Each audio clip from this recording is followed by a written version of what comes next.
ലാ പോയാൽ കുഴപ്പം ആകുന്ന ഒരു അപ്പം. കള്ളപ്പം. ജിഷേ, പാലപ്പം.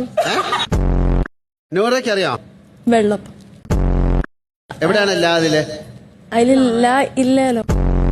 മരിക്കാതിരിക്കാൻ എന്ത് വേണം? ചിരിക്കണം. തൃശ്ശൂർ നഗരത്തിന്റെ ശില്പി എന്നറിയപ്പെടുന്ന ആരാണ്? തൃശ്ശൂർ സോണിയാഗാന്ധി. സോണിയാഗാന്ധി തൃശ്ശൂർ നഗരത്തിന്റെ ശില്പിയോ?